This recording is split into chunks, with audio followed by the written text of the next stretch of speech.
2 Timothy is one of my favourite letters of Paul's, and it's written very late in his life, but it's his very personal letter, and it's not very long, it's worth reading. You get the sense of this very personal appeal, and some of it almost makes you feel sorry for him. Lots of people have deserted him. But in the midst of it, he writes to Timothy. He charges him, really handing on his life work to him. And it's very poignant, even the way it starts. We didn't see it on the screen, but he says, "To Timothy, my son." Now, Timothy wasn't his real son, all right, but he was like his son. He says, "To Timothy, my son, here is your life's work. Here's what has been my life's work. I give it to you." And then he explains really what that work is about. The interesting thing is that he actually gives us a list of metaphors. Now, I don't know if you know what a mixed metaphor is. Do you know what a mixed metaphor is?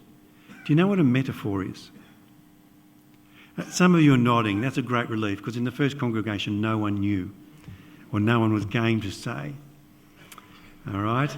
A metaphor is where we use an image or an idea or a concept to explain something. It's not really that thing. It's an example of it. So, for instance, John Gowan said, the Salvation Army will die, and who will weep at its funeral? Now, that's a metaphor. The Salvation Army is a living thing that could actually die, and it wouldn't actually have a funeral. All right, so they're metaphors. We know that, don't we? And mixed metaphors are when you kind of, it can make sense, you jumble them together. So let me give you an example. So in the United States, the head of the Federal Reserve said, "In economic data are guideposts that tell you how we're going to be shifting the mix of our tools as we try to land this ship in a smooth way onto the aircraft carrier." All right, so that's a mix of metaphors. Did you get that? Or the football coach who after the match in the press conference said, "Obviously it's been a very difficult 2 days for us. We kind of saw the writing on the wall Friday night. It's just apples versus oranges, and it's not a level playing field by any means." All right, so a mix of metaphors. We get the idea. So here's Paul reeling off this list of metaphors to his protege Timothy as he really instructs him in what he's called to do. And the first one, and this is from 2 Timothy 2, the first one is where he says, gives the metaphor of a soldier. I do like this one because I don't know if you noticed that it actually says, "And the good soldier obeys his commanding officer." Excellent. Thank you, soldiers. Just wanted to point that out. I'll just leave it there, right? So, a good soldier obeys his commanding officer. But this image of the soldier is more than that. It's more about obedience. He says, "Endure." All right, endure. Now, someone once said that war is mainly boredom, punctuated by moments of sheer terror. And I guess we're not talking about the moments of sheer terror, but the enduring. All right, lots of the uncomfortable, awkward, difficult stuff that the soldier's meant to endure. But it's also about staying focused on the goal. What is a soldier's job, after all? What is the job of any army?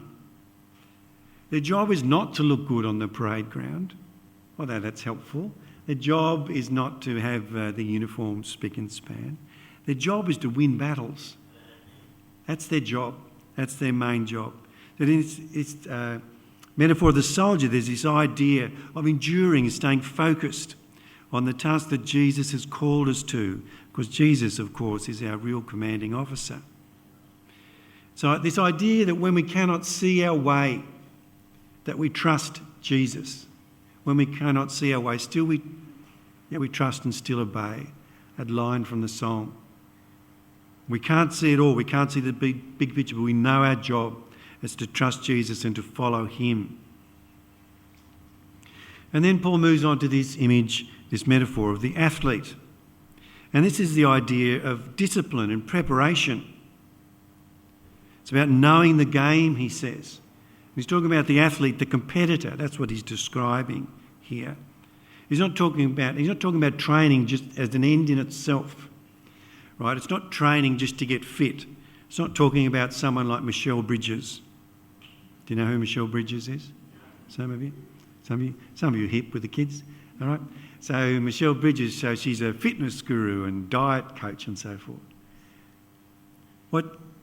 What he's talking about is the competitor. So one of my heroes is Elise Perry. Do you know who Elise Perry is? So she's a young woman who's an extraordinary athlete, but she's a competitor. She represents Australia in soccer. She represents Australia in cricket. All right? There's a difference between being fit and being a competitor. You see, the competitor knows the game and they stay focused. They know the rules. They know their context. They know what it is they're meant to be doing. They play their part. So I only tell you this story because she's not here. But when I first met Sharon, Sharon was into sport, and she was either training or playing sport 5 nights a week when I first met her. And when we got married and set up house together, and we unpacked our boxes, she had a box filled with all her awards and trophies, and there was a lot of them. And I had one trophy, as it happens. I put that in Sharon's box so I could just have some friends. And so she had MVP awards for netball and for rep netball. And when I met her, she'd been playing A-grade basketball. And at school, she played softball. And so she's very competitive, very athletic, right? And so what happened was when we moved with various appointments around the place, Sharon would just go and join the local netball team. And it happened on 3 occasions that she went and joined a team, which might be B2 or B3 or something. And within a couple of years, each of her teams won the grand final. So it happened, we went to Chatswood, she went to Willoughby and joined the team there. It happened when we went to the college, she went down and joined the local team and they won the grand final. And I remember watching her in a grand final once, because she'd played a few of them, remember? And I remember watching her, she used to play centre. And if you know netball, kind of a crucial position. And her team was losing at 3/4 time. And I remember watching her play, and she just kind of left it all on the field. I remember when she came off, she said to me, "Did we win?" Now, unfortunately, they hadn't, all right? But she didn't know, because she hadn't been counting the score. All she'd been doing was focusing on her job, all right? She wasn't worried about the scoreboard. She knew her task. Her task was to run hard, get a hand to every possible intercept, to make sure her passes went to people, all of that kind of stuff. Now, they say that's what good athletes do, right, in competitive sport. They don't worry about the scoreboard. The scoreboard, in a sense, is beyond their control. What they worry about is their job. That's what we're talking about. It is metaphor of the athlete who knows the rules, who knows what it means to compete, who knows what they are called to do. That implies to us as missioners in this great task that we've been called to as salvationists, to know our context, to know our community, to know what matters most, to focus our energy where we can make a difference. Then the third metaphor is that of the farmer. And I guess this really speaks of perseverance, of just turning up, really. If any of you have, I don't know if you grew up on farms or have farms in your family background somewhere. When I was a kid, we moved to Inverell, and for a number of years we lived on a small mixed farm there, and it wasn't possible to make a pay, so Dad went driving trucks and my brother and I did lots of the work on the farm. And so I used to really hate Saturdays, because Saturdays was mainly work, and we eventually had pigs, and my brother and I would spend about 4 hours of a Saturday cleaning out the pig pens.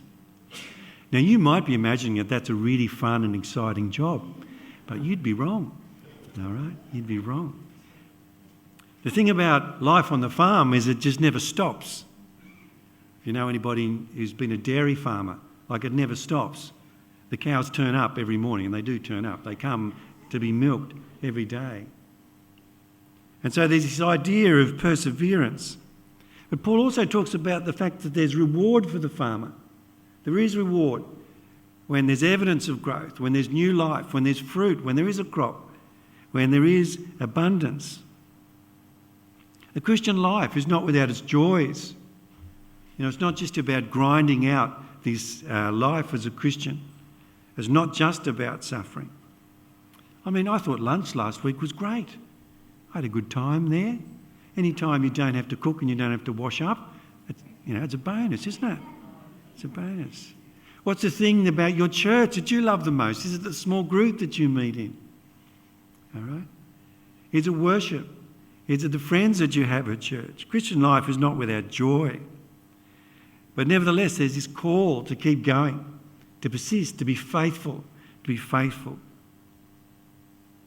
Now, I don't know what your coffee order is, but have you ever made an order at a coffee shop for a decaf skim latte with no sugar? Is that anybody's drink of choice, a decaf skim latte with no sugar? You know what it's called? It's called a why bother. All right? A decaf skim latte with no sugar, why bother? It's not really coffee. Why would Paul tell Timothy all this? Why would he explain this to Timothy? Why did it matter? Because it's not for Timothy's benefit, in a way. It's not for Timothy's benefit. That would be a why bother. Why would you bother to say it? It's actually for the not yet saved. It's for this idea of salvation. Paul says it in verse 10. So that people may obtain salvation, that we might bring others to Jesus. That's why we bother. That's why it matters. That's why he wrote it. Now, metaphors are not meant to say everything, but they do say something important about the subject at hand. Why a soldier? We know our task and we're focused on making disciples. Why an athlete? We know the rules, we understand our context, making disciples. Why a farmer? We work hard and persevere and enjoy life along the way in this great call of making disciples. Now I want to show you an image of the church as I understand it. Have you got that slide there for me? Now I have no talent at all as a graphic designer, I want you to know that. This took me hours to put this together. I call it my hamburger, because it's meant to look like a hamburger, right? Now, central to all that we do, our focus is lives changed by Jesus. That's the driver. That's our task. That's what we're called to do, to bring salvation to people's lives. And that is central, our central task. But how do we wrap that enterprise up? How do we wrap that enterprise up? What does it look like? Well, sure, we have a pastoral care team and we have a leadership team. But really, they're not crucial. Well, they are, kind of, but they have a role to play. But at the heart of this Christian enterprise is the things that would be common for every church. If you went to every church and you said, what does your church do? What are the activities that are central? They would say that we need to pray. That's a central task for Christians, isn't it? Can you imagine a church where you didn't pray? It's not possible, is it? Part of the church is worshipping together, all right, that we acknowledge that we're God's people. Part of our task is growing in the Word. All right, this is fundamental to who we are. That we care for each other, that we care for our neighbour. So these are common tasks to every church. Here's a bit where it changes down the bottom.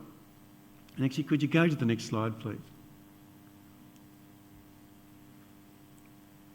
So what all these activities that we have as a core at the bottom, they're the enablers, if you like. So all of these things facilitate and enable prayer and worship, growing in the Word, caring for each other, caring for our neighbourhood. They're all enablers. They have no intrinsic value on their own.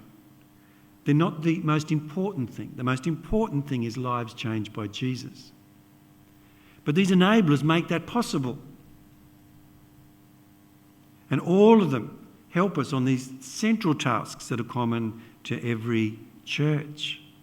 Because here's the thing about mission. It is a complex task.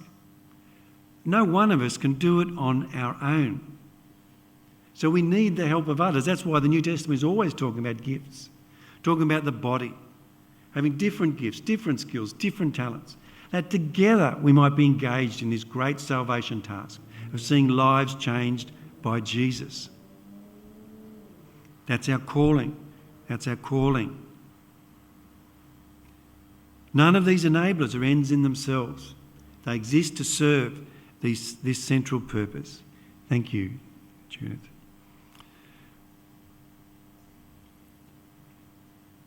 You see, Christian community without a purpose, without that central purpose at the top, is a why bother?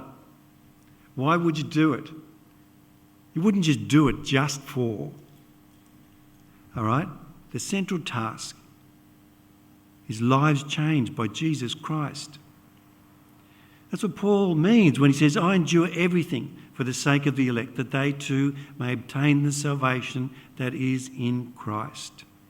I endure everything for the sake of the still to be saved. And Paul knows that this will be hard. That's what John Gowan said. You know, it's hard work, this business of salvation. But we don't give in. Paul says to Timothy right at the start of this explanation in chapter 2, be strong in the grace of Jesus Christ. Be strong in the grace of Jesus Christ.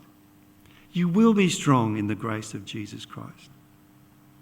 I suspect that he knows that this will test Timothy, test him to his limits, and that's why he encourages him.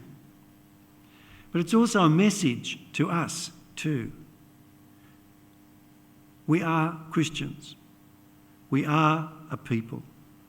We have a future, and we must know our task. Yes, this whole Christian enterprise will challenge us. But remember, we never do it alone. We help, support, and encourage one another, and God himself sustains us. I don't know about you, but I think about the sort of person I want to be. I think about the sort of core I want to be. Or the sort of core I want to be part of. And I think of Paul's words, those last words that Danny read to us today. And I want this to sound like us. For I'm already being poured out like a drink offering, and the time for my departure is near. I've fought the good fight. I've finished the race. I've kept the faith. Now there is in store for me the crown of righteousness, which the Lord, the righteous judge, will award to me on that day. We have a glorious task, and God himself is with us on that journey. So we endure, we prepare, and we persevere for the sake of the still to be saved. And that is the task to which our Lord has called us.